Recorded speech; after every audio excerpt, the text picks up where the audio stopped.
આજરોજ national sports day નિમિત્તે વડોદરામાં મદદનીશ પોલીસ કમિશનર આર.ડી. કવા તથા વડોદરા શહેરના ગોરવા પોલીસ સ્ટેશનના inspector Lathiya Gorwa police station વિસ્તારની એલેમ્બિક વિદ્યાલયની મુલાકાત લેવામાં આવેલા, જેમાં વિદ્યાર્થીઓને ખાસ કરીને રમતગમત પ્રોત્સાહન તેમજ ટ્રાફિક રૂલ્સ ફોલો કરવા અને હેલ્મેટ પહેરવા અંગેનો શપથ લેવડાવવામાં આવ્યા હતા.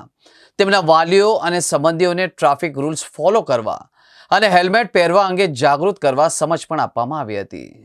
ભાઈઓ તથા હું અત્રે ઉપસ્થિત એલેમ્બિક સ્કૂલના પ્રિન્સિપાલ શ્રી ભરત પરમાર સરનો હૃદયપૂર્વક આભારી છું કે આજે નેશનલ સ્પોર્ટ્સ ડેના મોકા ઉપર અમારા એક નાના એવા એક જ શોર્ટ કોલથી એમણે આટલું સરસ આયોજન કરી અને આ બધા બાળકોને અત્રે ઉપસ્થિત રાખ્યા. આજે અહીંયા આવવાનો સ્પેશિયલ અમારો પર્પઝ એટલો છે કે તમે બધા બાળકો છો એ સ્પોર્ટ્સ પ્રત્યે થોડાક જાગૃત કરો. જે પણ તમે રમત રમતા હો એમાં રાજ્ય સરકાર ઘણી બધી સહાય કરી રહી છે, ઘણી એમને ફેસિલિટી પૂરી પાડી રહી છે.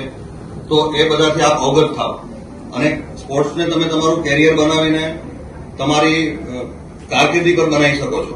ટુ વ્હીલર ચલાવતી વખતે હંમેશા હેલ્મેટ પહેરીશ. હું ફોર વ્હીલર ચલાવતી વખતે હંમેશા સીટ બેલ્ટ બાંધીશ. હું ડ્રાઇવિંગ કરતી વખતે મોબાઈલ ઉપયોગ નહીં કરું.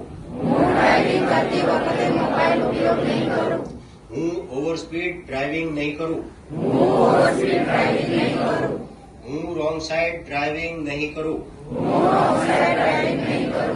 હું સાથી નાગરિકોની સુરક્ષા રાખીશ અને માર્ગ સલામતી માટે હંમેશા મારું યોગદાન આપીશ. અને ભાવનાત્મક રીતે સંતુલિત બનાવીશ. હું મારા પરિવાર અને મિત્રોને દરરોજ રમવા અને રમતગમત અને તંદુરસ્તીની પ્રવૃત્તિમાં ભાગ લેવા માટે પ્રોત્સાહિત કરીશ. હું જે પણ રમત રમું છું તેમાં શ્રેષ્ઠતા, સન્માન અને મિત્રતાના ઓલિમ્પિક મૂલ્યોને આત્મસાત કરવાનો પ્રયાસ કરીશ. જય હિન્દ.